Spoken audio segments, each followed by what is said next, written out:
when you're finishing your rugs, the best finish is the finish you'll do, right? Not all of us are willing to go to the same lengths. There are places where I draw the line. There is a finish that I consider the best finish. I'm not willing to do it. I think it takes too long, takes a lot of materials, and I just don't enjoy that process. I like my process of fold forward. That's my favorite finish. This finish is one, I used to call it the Michigan finish because it was something that the girls in Michigan did quite a bit. And rather than continuing to call it the Michigan finish, which no one knows what I'm talking about it, I'm going to call it the mock finish because it looks like a finish, kind of like a whipped edge, but it's definitely not. And it doesn't have any of the benefits, but it's quick. So let me show you and let me explain more about it. For those of you who don't know me, my name is Cindy Gay. I'm a rug hooking artist and teacher, and my mission is to help rug hookers find their perfect rug, find their own style, and stop copying someone else's work, right? Because when you copy someone else's work, the best you can do is a sort of a hollow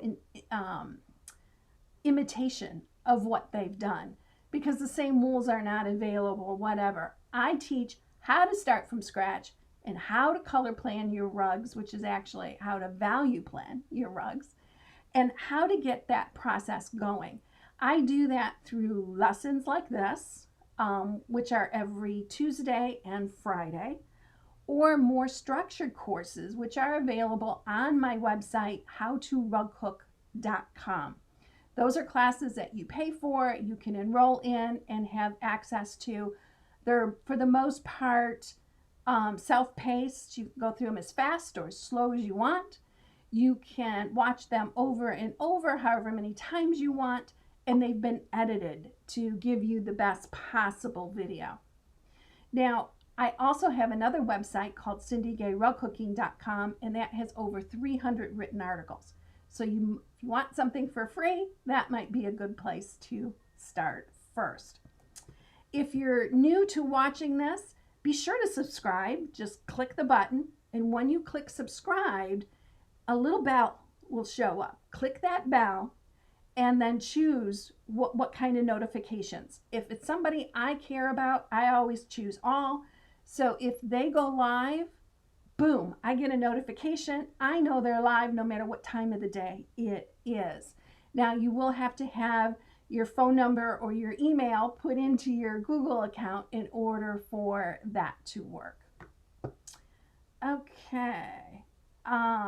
If you're having trouble with your internet, you might want to consider doing what I did a few minutes ago, which is to take my phone and I put it on airplane mode so that it cannot connect to the internet. Plus, I'm not going to get interrupted with a phone call. You can also, if you're watching on a mobile device, on a phone or a tablet, and you have Bluetooth turned on, turn off your Bluetooth temporarily. It seems to really jack up your internet speed. So if the video's freezing or the audio's cutting out, make sure you do that, and it'll be a much better experience for you. So the finish, let me take you to the down camera. We saw a version of this finish. This is, and it's like black on black on black. This is what I call a show finish, and it's flat. Okay, so the finish I'm going to talk about today is similar to this, except it's thinner and it has cording involved in it. Okay, so here's what it looks like when it is done. The reason I don't prefer this finish, particularly on small projects, I don't know how much of this you can see, but there is definitely a thickness on this edge, and it's almost like a bowl. Okay, and that thickness is there because we have the corner of the backing in here, we have this excess wool here, and it causes a lot of thickness. See how thick that is? You know that the center of this rug, where it's just the hooking, is not this thick. So it's really like a bowl, and it's very obvious on this very small piece. There are reasons why this finish is good. Let me go over that. First off, it's very easy and it's very fast. And it always matches. No matter what you do, this is going to match this wool because it's the same wool, right? So it's good from that point of view. Why do I not like this finish? I don't like it because the knife fold edge is right at the base of the loops. And I'll show you that a little bit more clearly on this piece in a minute. It's expensive. You have to have a piece of wool that's big enough to go all the way around. Okay, so wool's not cheap. So that's going to cost. And it's bulky, especially at the corners. Now, the only thing other than this piece right here and this piece, which is one of my teaching examples, so it's only partway done, the only other piece that I've ever done this finish on is the Village of Pemberville. And I did it on that rug because the beige wool that I'm using for that outside border is so unusual that it was impossible to match the wool colors. So I sacrificed and I did this particular finish. Plus I was up on a deadline. I needed to get it done so I could take it with me to solder, and done it is. So that's the important part. So let's talk about how to actually do this. What you need to start out with is about a 3-inch piece of wool. And I've got another example where I'm going to be doing it and hope it's a better color, I think, to pick up on the camera. A 3-inch piece of wool, a piece of cording. I like the simple cording. It's a Dritz, D-R-I-T-Z cording that you can buy at Walmart. It's 3/16 of an inch. It seems to be the perfect thickness for this kind of a process, and it's at Walmart, so you can get it almost all the time, right? What I did not like about this finish initially is that the girls in Michigan were telling me that I needed to take this and sew it to this somehow magically so that none of the backing showed. And it is really, really difficult to do that. So let me show you what I came up with instead, to the point where I actually took out rows of hooking on the Village of Pemberville to make this process work, okay? And I think in the long run, I still came out ahead. I think I still saved some time. So here's the cording as it comes from Walmart. And this stuff will unravel really quickly. So you need a way of sort of securing the end. I just go through and I'll stitch into it enough to secure the thread, and then wrap the thread around it and then stitch it again and secure it. So what I've done is I've secured it in these two places so I can come in and cut it. And see how instantly it begins to unravel? So if you didn't do this as a preventative, you could end up with a mess pretty quick on your hands. Okay. So now I've got a length. And normally what you would do is you would make sure that you have enough to go all the way around, and I like to overlap it by a generous amount because the last thing you want is to end up short. Okay, so, but I only want to do this side of it because this, again, is going to be a teaching example. Here's a piece of wool that I plan on using for the edge. And you put the cording in there and you roll over about an inch so that you have about a 1/2 inch here. And then you can take this to the sewing machine and you can stitch with a sewing machine and a zipper foot if you've got a sewing machine. If you don't have a sewing machine, you can do what I'm about to do. I had trouble finding needles, This is the size needle that all of a sudden I have a whole bunch of them. And I don't know when I bought them. I must have bought them when I was 20. I can't hardly see this needle, let alone thread it, let alone hang on to it with my arthritic fingers. So that one's going in the garbage can. This was my favorite needle, but it's the last one I have left. I have to go buy some. So I'm going to stick this one in my bullet journal, and so that next time I'm at the store, I know exactly what length and what type of eye that I like. This is my favorite needle for sewing because it's big enough and I can hang on to it and the eye is easy to thread. So in the meantime, what I did is I have a package of doll needles. It looks like these came from Hobby Lobby.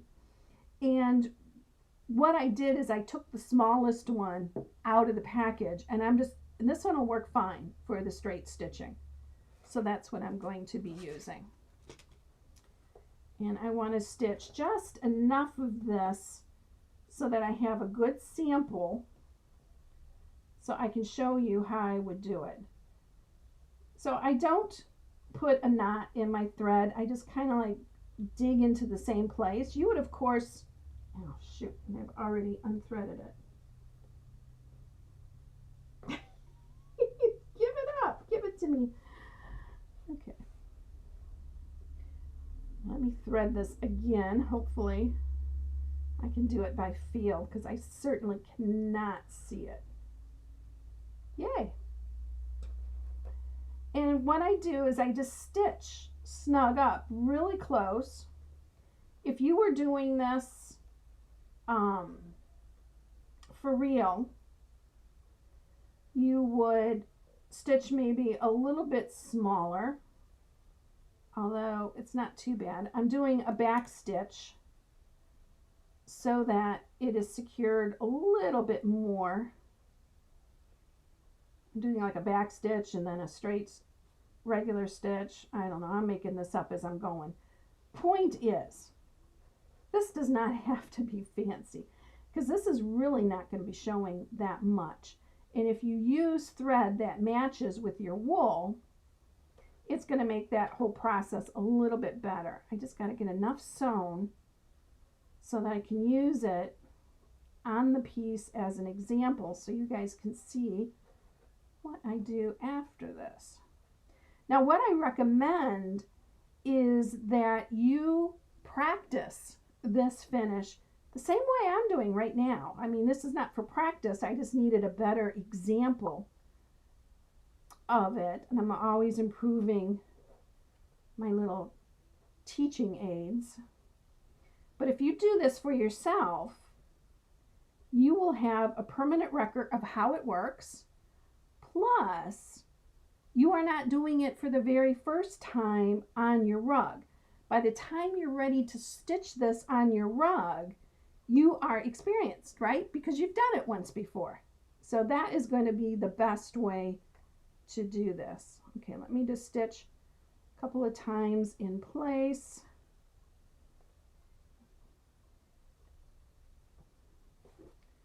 Now, don't have enough thread to do the next step, so I'm going to have to rethread for that. But what we do now, instead of trying to fold this back and stitch that magically tight to that, which is an absolute nightmare, I refuse to do it that way.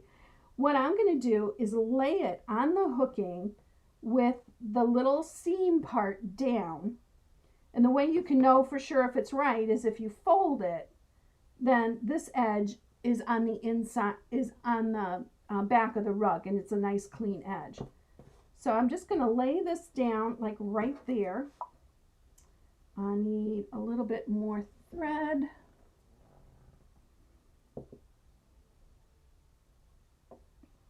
And again, nope. I have about a 50% threading rate doing it this way. I cannot see that at all. So it's all by feel, and it works just fine most of the time.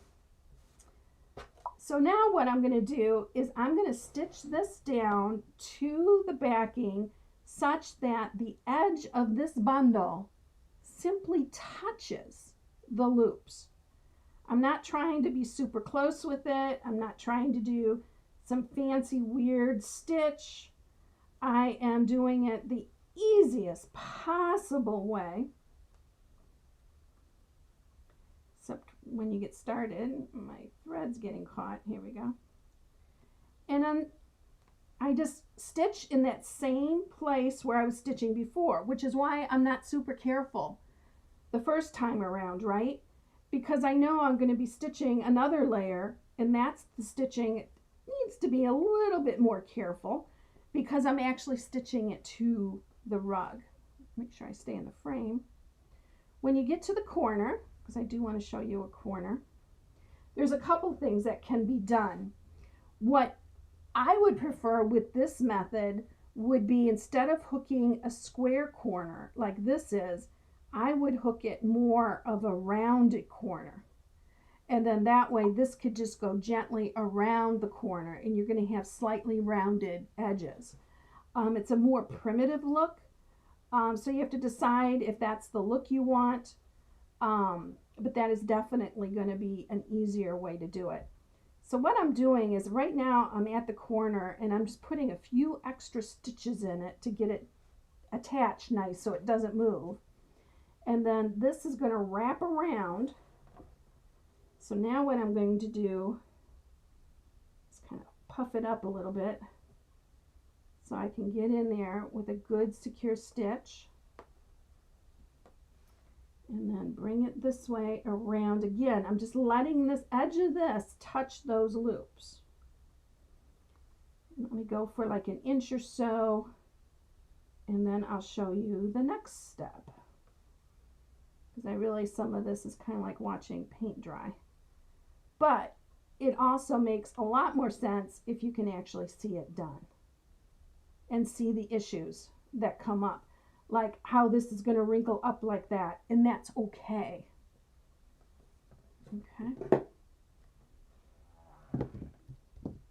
Okay, so what I would do at this point is I would hook this little area right here. And there's a couple of different ways that you can do that. Did I get a hook out? I got some strips here.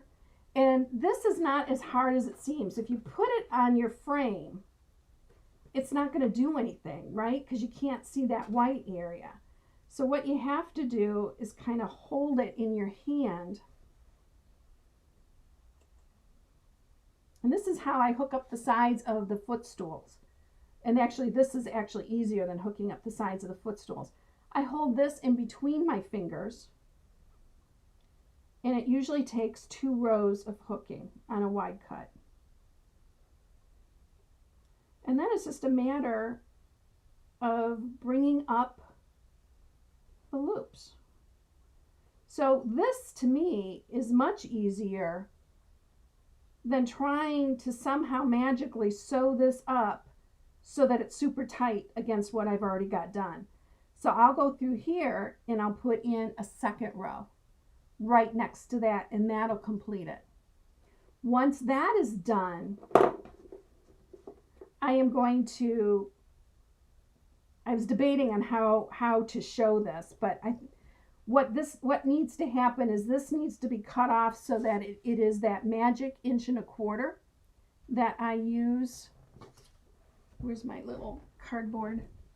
On my website, I have a little finishing measuring tool that you can order with any order, or if you want to send me a self-addressed stamped envelope, I will send you one back. But this is the measuring tool that I use, and I just lay it down like this, put my pencil right there, and zip it off. But you're going to want this to be cut off. Okay, you don't want to do it with it flat like, or big like that. You want to do it cut off. So what I'll do is I'll measure this, cut off this edge, and then I'll measure here, and I'll cut off that edge. I'll take it to the sewing machine, and I'll zigzag it like usual. Okay, Wish I had thought of doing it that way. I was going to show you a different way, but this is clear. It's been a while since I've done this finish. That is definitely the easier way to go. Have it all cut off. And then what you'll do is you'll fold the backing to the back and you'll stitch it down. And then you'll fold the wool to the back and stitch it down.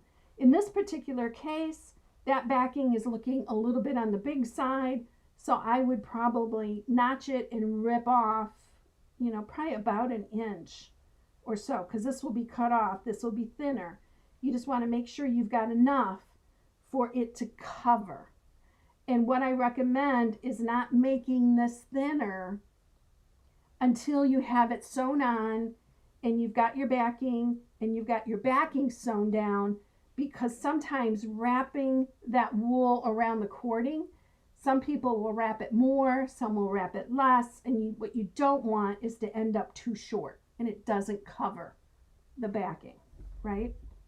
Okay, so let me see what your questions. Elizabeth is asking, she says, do you ever use a finer cording on smaller projects?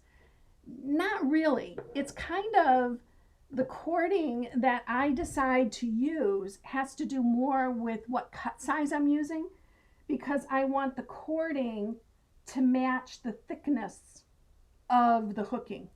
So it's not how big the project is, it's how thick the project is. So smaller cuts are generally, not always, but generally pulled up lower. And so you would use a smaller cording for that if you want. I find the 3/16 works for just about everything. So, oh, Patsy, I wish I had seen that. I didn't realize that green banner was still on, so that was right in your face the whole time. Sorry, guys.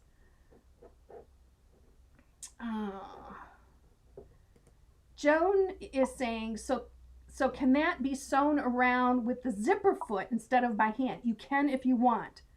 My personal rule for myself is that I only use the sewing machine on my rug to do the zigzag, okay? I don't use it anywhere else for anything. A sewing machine is very destructive. It comes down and it splits fibers. So it's coming down and it's splitting the fibers of your backing right where you're sewing that on. I don't want that anywhere near my rug. So you might have different personal values and rules that you use for your hooked rug pieces. And you might be fine with that, because again, if hand sewing it is something that is going to stop you from doing the finish, and a machine, using a sewing machine, will get you finishing, then by all means use it. I also find on a small project like this, it's no big deal, but on a bigger project, getting that to the sewing machine, just zigzagging the edge is a Herculean effort sometimes, and that doesn't matter because it doesn't affect the outcome. I can be wiggly on that, I can go off and come back on, and it can be as messy as all get out, and it doesn't matter because it'll never, ever, ever show. That, however, you want to get that as straight as possible. So I find more control using a needle and doing it by hand. Again, it goes back to my philosophy that I would rather do something longer. It's going to take me longer, but it's going to be pleasant, than do something frustrating, even if it goes quickly. Okay? I just don't want to be frustrated. And that's sort of one of my values. I'm going to avoid it. I'm not going to do that way. So, but if that does not frustrate you, then go for it. Go for it.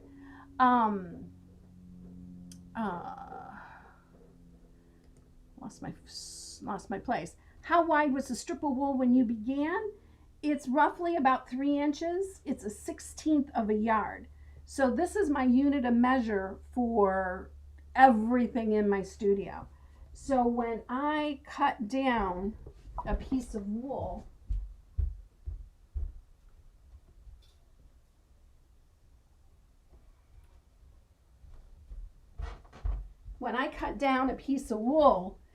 after it's washed, I always have it notched. does a couple of things. It tells me this piece of wool is washed and ready to go, and it's ready to go. And when my students want to buy a piece, I sell it by the strip. So they rip off 2, 3, 4, 6, however many methods they want to buy. They can instantly rip it off because I don't have to measure it or do anything. And it's a 1/16 of a yard. So there is an article on Cindy Gay rug hooking about how to break down a yard of wool, and it's all about folding it and just snipping the edge.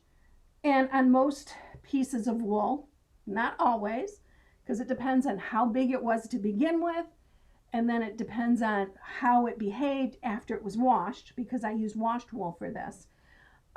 It's usually in the ballpark of about 3 inches. Britt is saying, have you ever used the weighted cording? I have no idea what that is. I've never heard of weighted cording, so I don't know what that is. Here's one I do know. Norma says, what's a dowel needle? It is literally, do these say it? Yes, these do say it. It's very little across the top. Come on, camera, focus. No, it's not focusing. They say literally dowel needles, D-O-L-L. They are made for dowel makers, but they have these at Walmart. You can get these anywhere. I like them because they're nice and big. It's what I use for whipping. That's a tag needle. The reason I like dowel needles is because the eye itself is very skinny. The needle is skinny. The eye is skinny. If you use a tapestry needle, which is what a lot of rug hookers use, or that gold needle with the bent end, and if you're using that and you're happy with it, continue. Do not stop. But the reason I don't like them is that the eye is bigger, okay? And that big eye, once I'm pushing it through, it sometimes gets stuck, particularly in the corners. So if you're one of those people who are whipping your rug and you got a pair of pliers next to you, I know who you are, because I used to be that person. You need a dowel needle. That's all I'm saying. A dowel needle and a thinner yarn, and it's much easier on the digits. That's all. Jean says, I believe you said this isn't your favorite way to finish a rug. Can you share an example of your favorite? An example of my favorite is the fold forward finish. There's an article on Cindy Gay rug hooking. You can read that. If you are a member of the rug hooking journey, go into the basics course and then look for the finishing there for fold forward, and there's a PDF that you can print out. But this is what the fold forward finish looks like. It's neat, it's clean, there's nothing on the back. It's easy peasy. It is flat. It is the same thickness here as it is here. There's a lot of really good things about it. The knife fold edge, which is where your backing is going to rot. The place where you take your backing and you fold it back on itself. That's a knife fold edge. It's not supported by cording. That edge is where it's going to rot. Whether it's on the floor, on the wall, or on the ceiling. That's where it's going to rot. That's a time thing. So unless you have a way of stopping time, that's where it's going to rot. On this finish, it's right at the base of the loops. That's why I'm not crazy about it. It's right at the base. It looks like it has the protection that you get from a corded finish, but you don't have any of the protection because it's folded tight right there.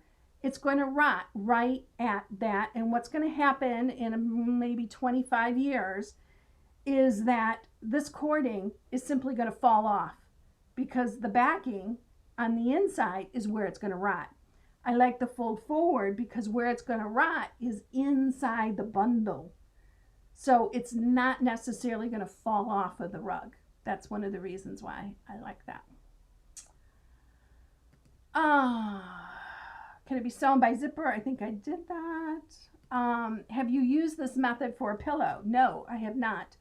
I do the pillow method that I did I don't know, how long has it been? Um, I did a how to finish a pillow on May 26th. Oh, that was just the other day. Okay, so that's the method that I would use. So that video is still on YouTube, and you can watch that. Um, it's simple, it's quick, it's easy. If you want to put cording around that outside edge, I would do it there. Putting cording between the hooking and the sashing would be silly. It just doesn't make sense. And it might not make sense to you until you watch my pillow video. I don't take the hooking on my pillows all the way to the side seams. I have it stop sooner, because when your pillow is sitting on a couch, you don't want your hooking going down underneath and disappearing. You want it all to show. So I do a sashing.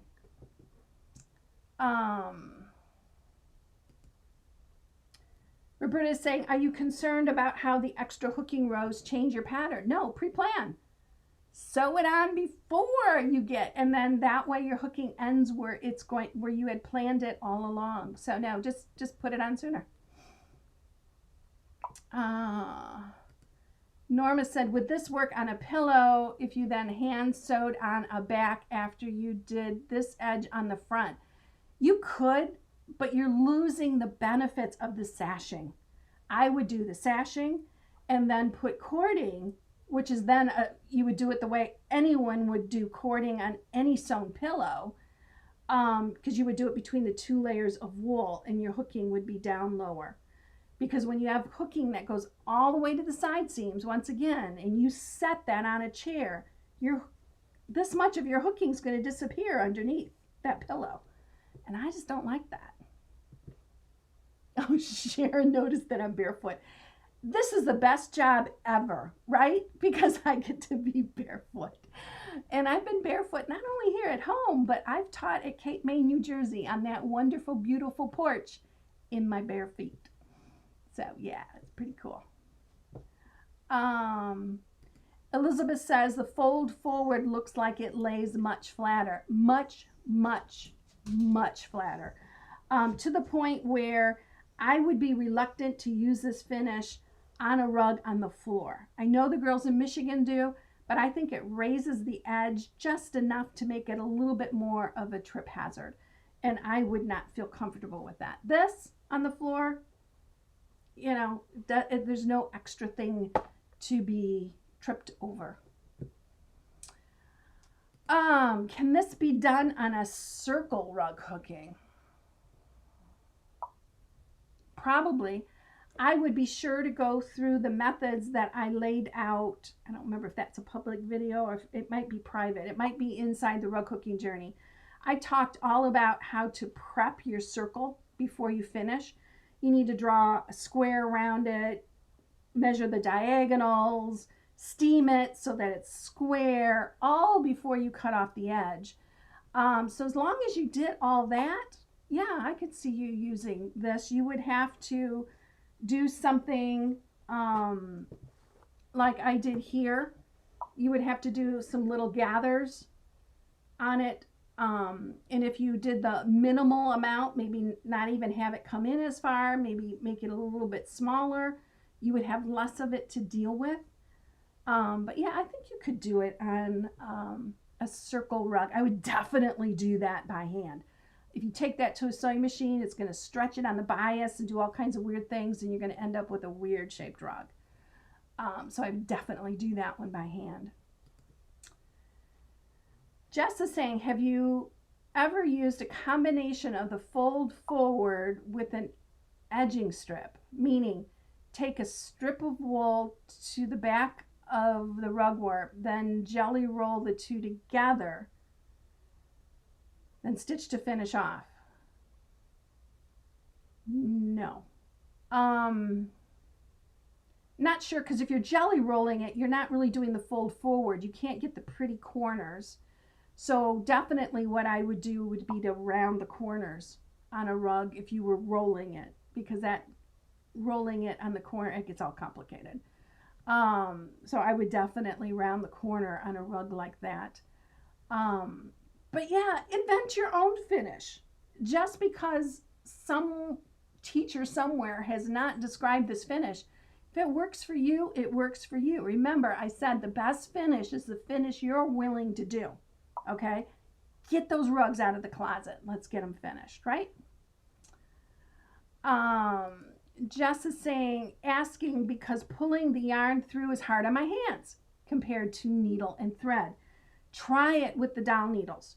Nice long ones, and a thinner yarn. The yarn I use for whipping,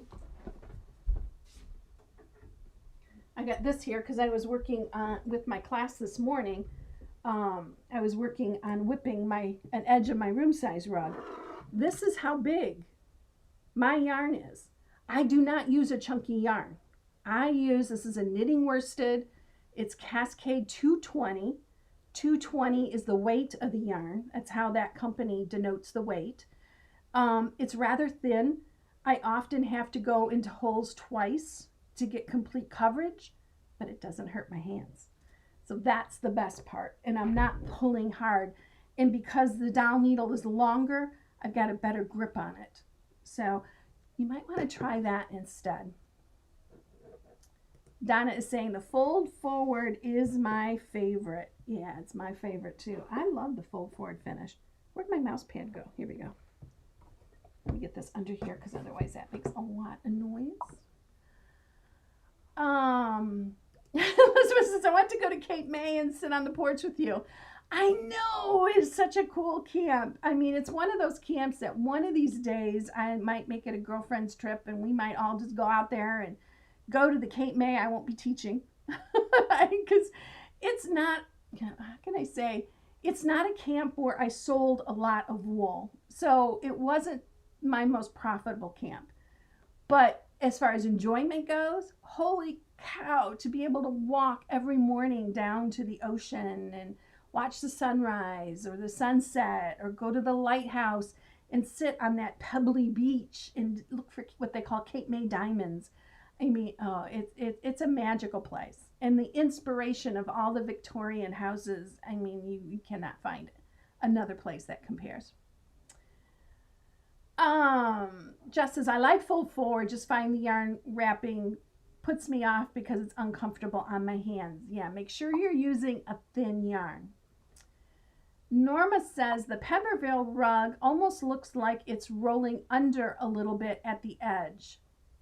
That's what attracted me to it. It could be, but it's more probably how it's sitting on the wooden frame more than the actual thing itself. That's why when with some people, they'll do the same finish that I do, except instead of fold forward, they roll it to the back. But I don't think that sits right because it goes, here's the backing, and then instead of going this way and being like this, it goes like this, it goes this way, and then it goes under. And I don't think that sits right. That's why I like it fold forward, and then it's nice and flat. Sharon says, I use the roll forward all the time, saves so many steps in finishing. I agree. Debbie says, no sewing machine. I agree. Thank you so much. I will try worsted yard instead of a fairly chunky. Yeah, stay away from there are girls who think that if they use the chunky, it goes faster. And it might be true to some extent. But in ugly corners, in all the problems that involve. So my philosophy, once again, I'd rather do something that's pleasant, even if it takes longer, than something that might take less time, but it's miserable. And to me, chunky yarn fits that. I don't want to use chunky yarn. Joan is saying, would love to see you all in Cape May. Is your yarn pulled very tightly with a fold forward finishing? Maybe I'm pulling and holding it too tight. I pull it snug. I don't yank on it. I don't try to hold it to make it super tight. Remember, most of the things in rug cooking should be very relaxed. And if you are tense, you're probably not doing it right. So that's just kind of a way of going, wait a second. This is hard. This is complicated. Maybe there's a better way. Time out. Let me think about this. I pull it snug, but I don't pull it super tight. And because it's a thinner yarn, it doesn't, how can I say, it doesn't backslide like the chunky yarns do. The chunky yarns, I find you pull it up and then when you let go, it gets loose. The little thin ones seem to stay where you put them. So another good reason for that. Sonia says, where is Cape May? I want to go on your girls trip. It is in New Jersey. So in New Jersey, it's got that little tip that goes all the way down. Cape May is at the very, very bottom. And it's in a 3-story Victorian era wooden hotel. It is creaks and crones and the whole bit. When I first started teaching there, they didn't have air conditioning. They didn't have any of the amenities. Now they have air conditioning. They have bathrooms in most of the rooms, where before, I think almost all the bathrooms were off the hallway. But it didn't matter because it was charming. Debbie says, Cape May is beautiful and quaint. Jess says, yes, I've had ugly corners too with yarn wrapping. Yeah, and make sure you check out in my Fold Forward article, check out what I call the corner trick. If you just Google Cindy Gay corner trick, that will get you to the article. Because I have a trick for making them corners pretty. Because otherwise, all that yarn keeps falling off of that corner, like your purse falling off of your shoulder. There is a trick to make that stick. Jess says, also, I'm holding much tighter than you've described. Getting rugs out to try again this weekend. Yay! Let me know how it goes, Jess.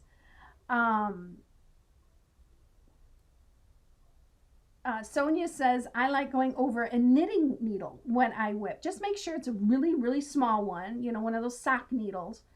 But yeah, if you have trouble with it, that's what I would do. I don't have trouble with rug warp. If you're using something a little bit more loosey-goose, like monk's cloth or linen, you might need that knitting needle to keep it nice and tidy. How many folds do you fold forward? I fold it once, I baste it, and then I fold it a second time and I baste it. And the steps are all spelled out in that really long article. You can use, some people use these clips. I actually use them to hold my cable on my shelving over here. Some people use these clips. They'll use bull clips. They'll use fancy pins. I don't use any of that. I use a needle and thread. That way it doesn't get caught. Like I had trouble with my yarn getting caught on this. If you've got clips and all kinds of things with basting, again, it takes a little bit longer, but it's so pleasant because none of it's getting caught on anything. David says, I learned on the roll forward and sewn yarn wrap and find it to be easy. Yes. Cape May, great food. Yeah. Elizabeth says, I keep asking and will continue to ask until I get my way. I am spoiled. Can you do an entire lesson on your Pemberville rug? I have it I have it scheduled for June 2nd. So there you go. It just takes a while because I have other ones already prepped and ready to go. So on June 2nd, I'm doing the lesson on the Pemberville rug. And I think that one should be out there. If you came in through my YouTube channel, you can see what the next couple of lessons are because they're all sitting there waiting. Jess says, thank you. You've described my problems exactly. I know. I've been there. And right now my thumbs are almost useless, particularly if I get out in the garden too much. I end up with claw hand and I can't hardly move it. But whipping does not affect my hands anymore because of what I do. Lynn says, do you have to hand dye most of your whipping yarn so it matches? No. Okay, here's the secret to whipping yarn. What you do with whipping yarn is you pick your whipping yarn first, early in your color planning process. And then whatever goes on the outside edge, you match your wool to the whipping yarn. Okay? Because there's many more choices in wool than there is in whipping yarn. And you might be able to blend things and so that it works. But you always want the worst nightmare. And I've been there. So I know. I've walked around to 20 yarn stores trying to find the perfect skein of wool yarn. Ended up paying, I think it was $53 for one skein because it was a wool and camel blend. It was on the top shelf in the corner of this knit shop, and it was a beautiful, I mean, it was like butter. It's like, oh, I want a scarf out of this. It was so soft and so wonderful. But it was the only thing that would match. And after going to like 10 different yarn stores, it was like, yeah, here's $53. I will give that to you all day. Because I was done at that point, and I learned and vowed at that point that I would have my whipping yarn determined before I finished hooking the rug, because you can do things at the border. Other things that you can do is you can choose a color, you know, like the green on this one. It doesn't match any of the wools that are in there, but it coordinates, right? And so if I were going to put one complete green around the outside edge as a border, the fact that this doesn't match would be more noticeable. But because I've used a lot of different things, it doesn't matter, right? And it works just fine. The other thing is to use a standard like this one. This has a standard brown, which this exact color they don't make anymore, but they make this color. And I think I talked about this one Tuesday, maybe. They make this color, which is close. It's a heather. And now my camera's focusing just fine. Where's those down needles? I'll show those to you if I can get it again. See, there it is. See the heathering in there? What was nice about this other one that I'm using here, and I've hoarded for my room size rug. See how there's a slight difference? There's a little bit of warmth in this one with the brown, where this one's more of a brown gray. But this will be the one that I'll use from now on. So on this one, this particular, well, both of them, would match just about any rug if you're using, you know, a brown like this. And again, because I'm using a mixture of a bunch of different things, the fact that it doesn't match perfectly works. So it's another reason for doing that mixture of things when you're hooking a background or a border, is to do that.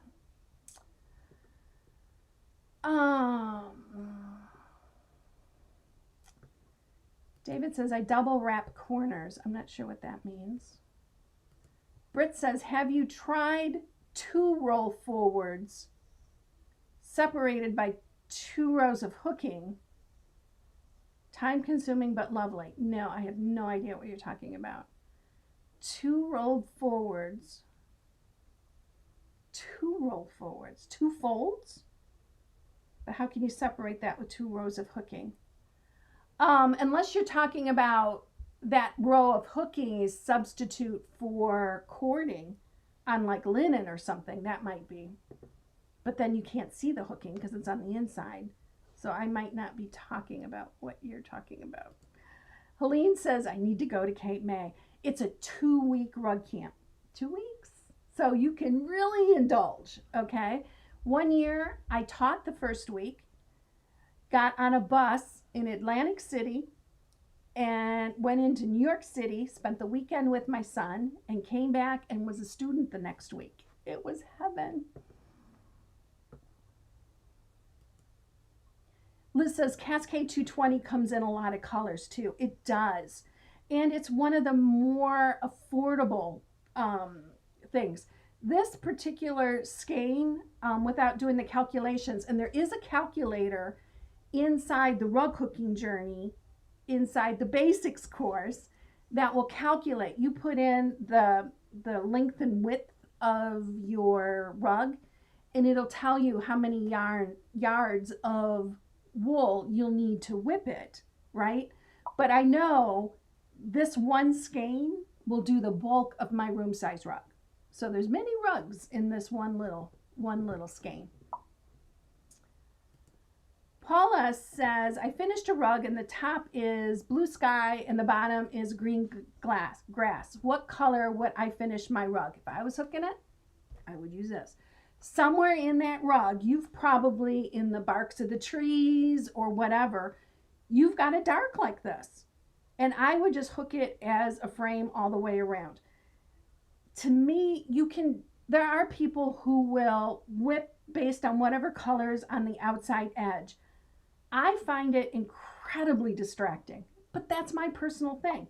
If you do that and you've done it and you like the results, it's great, okay? There are some people who don't like lime green, go figure.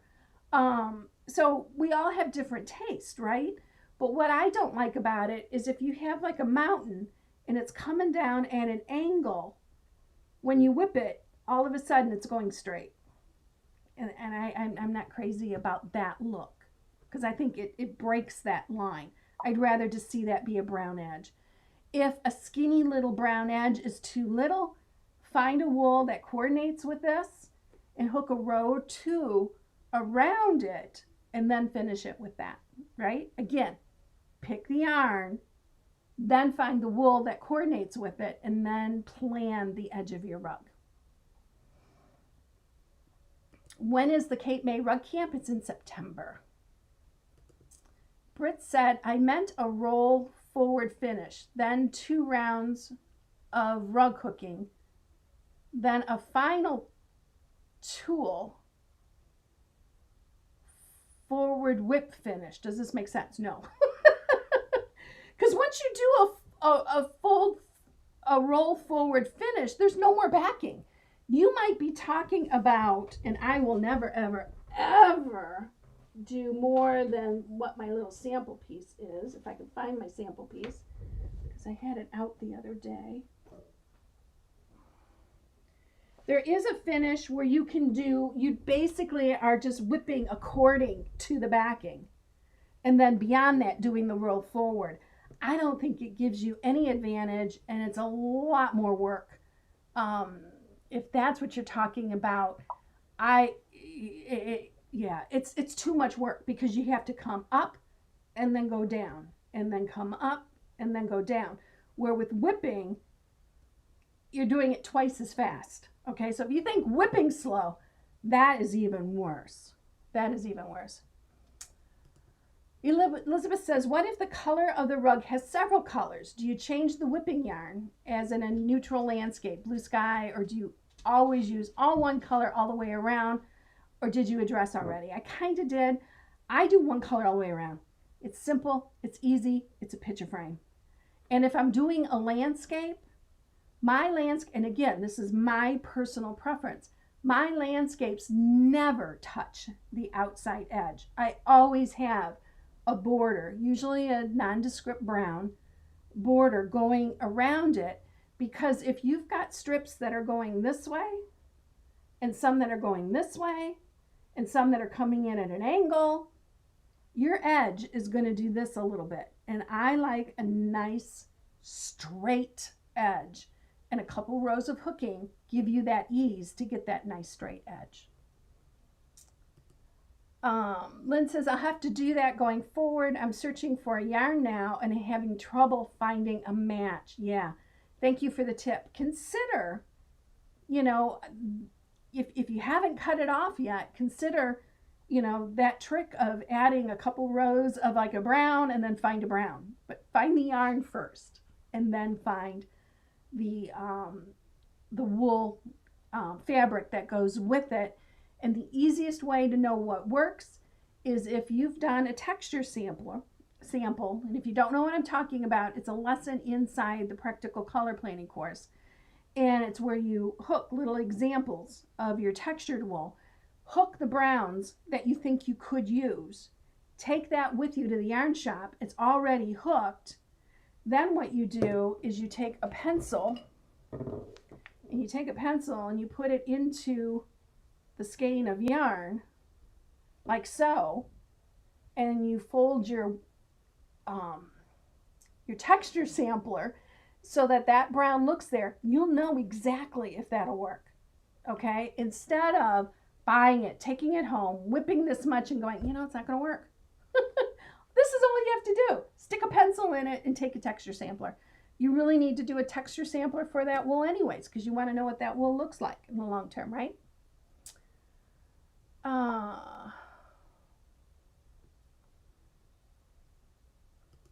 Britt is saying, what's the mesh and ring on your skein?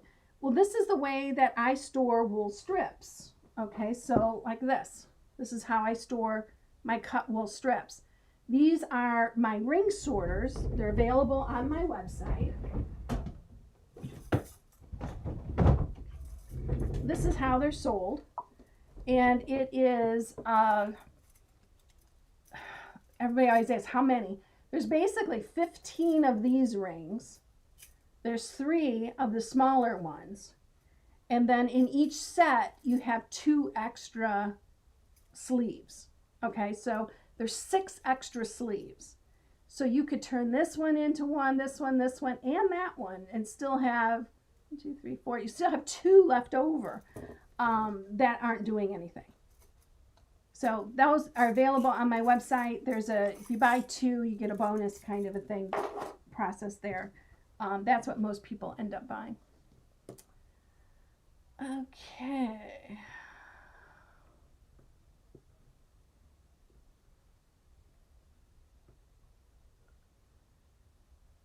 Christine says, I dye the yarn when I dye the background, so it matches. Oh, there's a little bunny. Yeah, you can do that. Although I've noticed that when I dye yarn, the yarn takes up the color so much differently than what fabric does. But yeah, if you're doing your own dyeing, definitely do that. Heather says, you mentioned in another lesson that you should never store wool in plastic. Why is that? Think about the coat, the wool coat that you brought home from the dry cleaner that was covered in plastic and now has holes in it from moths. Moths love that environment. They want stale air. They want it quiet. They want it dark. Don't put your wool in plastic. Piss off the wool moths, right? Keep it out in the open. Keep it in the light, and you'll never have trouble with wool moths if you're particularly careful about how you bring things into the house. It is never the wool coat that you wear every day that gets attacked by cloth moths, right? It's the one that's in the closet, in the back, that no one's disturbing. So don't put your wool in. You got condensation problems depending on your climate and where you are. That wool needs to breathe. Let it breathe. If you're putting it in plastic totes, drill some holes in it. Get that air circulation going. Okay. Thank you, everybody, until the end of the comments. Thank you so much for being here. Wool samples. Oh, Norma, thank you, thank you, thank you. I went to all that trouble to pull them. Okay, here goes.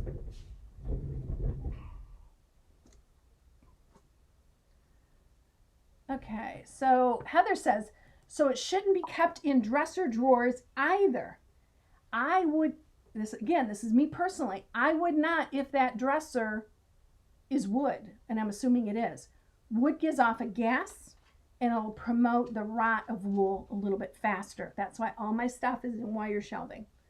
No wood in sight. Okay, so here we go. B27. This is, I think the vendor name for this one was Fantasia. It has all these wonderful colors in it, right? But when you see it back here, it's just a wonderful dark, right? And hooked, it looks like a black. But when the sun shines on it, you can see all these wonderful colors. That was B27. A lighter blue, kind of a medium blue. This is B037. It's a herringbone. It's kind of a blue with like a little bit of a touch of a hint of green, but definitely more blue-gray than anything else. This is a gray-green G038.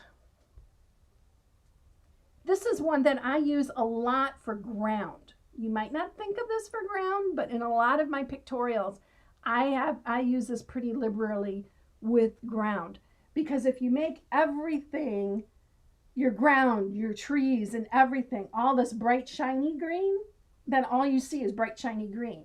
So this helps to calm it down a little bit, particularly in the distance. This one works really good. G043, whoops. Maybe this number will show up a little bit better. G043. I think this one was called by the vendor Kermit. It's a great green. I use this particularly for like evergreen shrubs, things along that line, because you've got all the values. You can really play with this and do things with it. This is a wonderful neutral. It makes a great background. W015. Hooks up really nice. One of my absolute favorite nondescript border backgrounds, right? Remember we were talking about that? This is the newer one. This is N052N.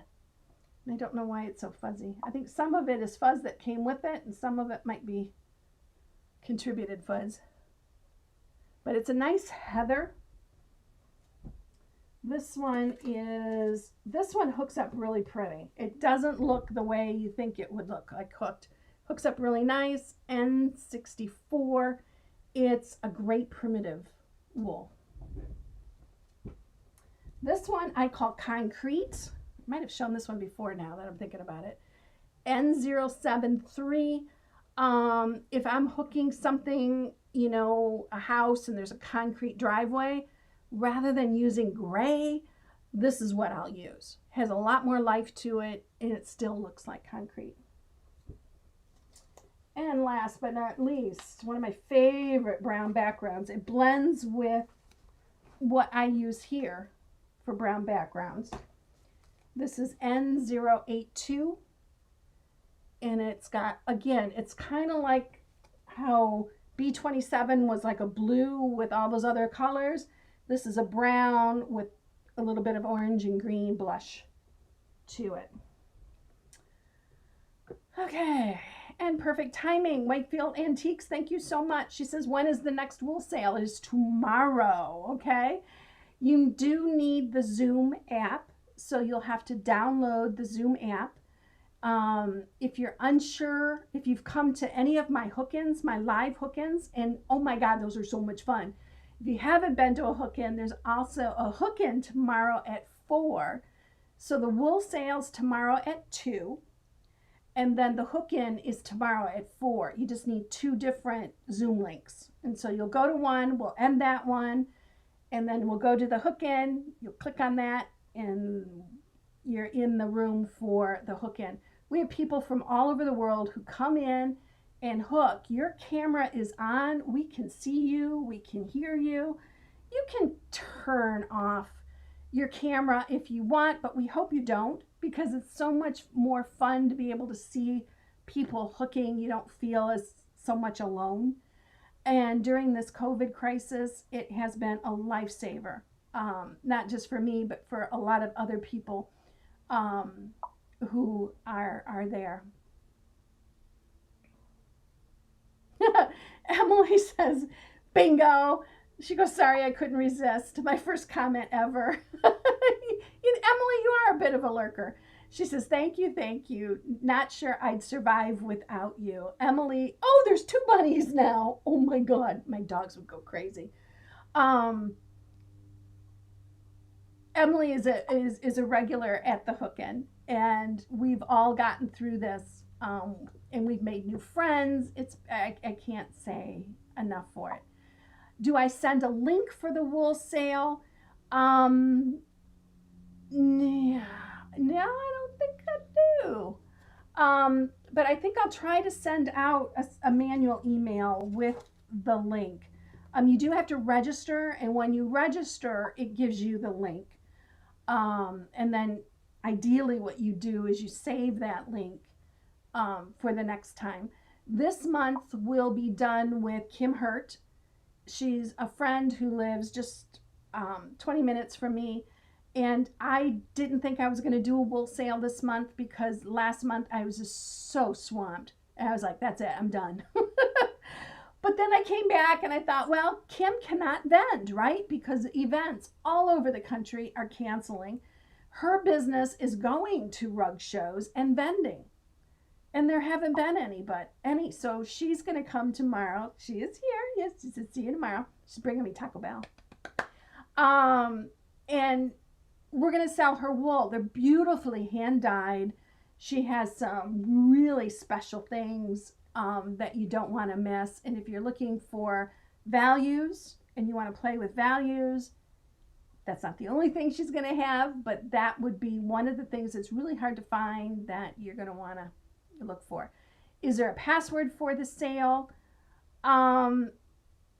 If you've registered, and if you've registered like right now, because I'm going to move that list over and send everybody an email, you'll have the link with the password embedded in it.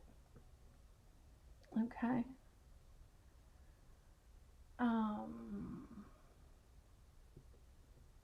And if you don't know where to register, go to Cindy Gay Rug Cooking, go down the page a little bit and click on the wool sale. There's information there. Just make sure you register in the yellow button. I think it's yellow. That says, register for the Zoom thing. And then boom, this would be it. So Georgie says, this was my first live lesson. Yay! She said, I joined right at the beginning and I didn't have to watch on replay. Glad you are here. Yeah, it's always best if you can catch it live. That way you can ask your questions as you go along. So I hope you guys will come back on Tuesday. Tuesday is another lesson. Tuesday is, what is that, June? That's June 2nd. So it's going to be how I designed the Village of Pemberville rug. So for those of you, oh, wrong camera. Let me switch cameras real quick. Boop. Okay, this is the Village of Pemberville rug. And so I've had people ask, how did I go about designing it and what's about it? So I'll tell you the story of how that came to be. There'll be some lessons built into it, but it'll be mostly about that particular rug, and that'll be on Tuesday. But I hope you'll join me tomorrow at 2 for the wool sale, and then 4 o'clock for the hook-in. So, and the Saturday hook-ins, when they end, who knows? Okay, bring your adult beverage, come join the fun. We always have a good time. So that's it for now. I'll see you all later. Bye for now.